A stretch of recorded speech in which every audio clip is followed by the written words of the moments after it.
Nayo heshima kubwa kuwapongeza sana wahitimu wote kwa kuchaguliwa kuhudhuria mafunzo haya na kuhitimu salama ikiwa wazima wa afya njema, na natambua kuwa bila ninyi wahitimu sisi wote tulioko hapa tusingekusanyika. Cha wengine wengi walio katika Jeshi la Magereza kwamba katika kujifunza unaongeza maarifa, na katika kujifunza kuna magumu unayoweza kuyapitia. Muhimu ni kuyakabili yaliyo magumu ili uweze kuifikia ndoto ulionayo ya kufanikiwa kuyafikia mafunzo haya. Na leo mmeona wenyewe na ndugu waalikwa wenzangu, mmeona gwaride zuri sana ambalo walituchezea wahitimu wetu wa leo. Wakati naangalia lile gwaride nilikuwa najaribu kujiuliza wamejifunza kwa muda gani. Nataka nikiri mkuu wa magereza kuwa Jeshi la Magereza na gwaride walilotuchezea leo sisi wote tuliokuja ni ushahidi mwingine kuwa Jeshi la Magereza liko imara sana. Hongereni sana. Na kamishna wa magereza ulikubalie yule bwana yule aliyekuwa anaendesha gwaride, sijui yuko wapi? Oh, asante sana.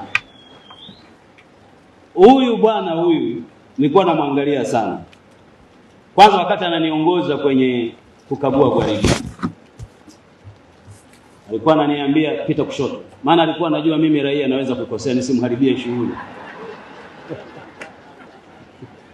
Nikipita kushoto naambia hapo ni kwenye bendera, utatoa heshima.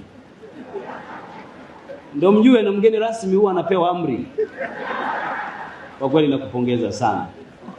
Sasa hii zawadi shilingi 500, katafute soda ya baridi huyu. Umefanya kazi nzuri sana. Hongera sana.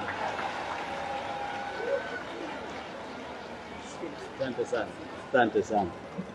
Na ukakamavu wake, tuseme ukweli, ninyi uongo. Ukakamavu wake hautiliwi shaka. Hadi mimi nilikuwa namuonea wivu. Alafu wakati anakuja karibu na jukwaa kulikuwa na mstari. Nilikuwa najaribu kuangalia huu mstari umechorwa kwa bahati mbaya au na sababu. Kila akija akifika kwenye huo mstari anasimama. Nikasema mwamba kajipanga. Hongereni sana kwa gwaride zuri, hongereni sana. Tuwapongeze tena wahitimu wetu na niwatakie safari njema ya kwenda kuanza majukumu mapya ya kiutendaji katika vituo vyenu mtakavyopangiwa. Na baada ya kusema hayo sasa, naomba kutamka kuwa mafunzo ya uongozi ya ngazi ya juu kozi namba 27 ya mwaka 2024-2025 ya Jeshi la Magereza yamefungwa rasmi leo tarehe 28 mwezi wa 3 2025. Asanteni kwa kunisikiliza na Mungu awabariki sana.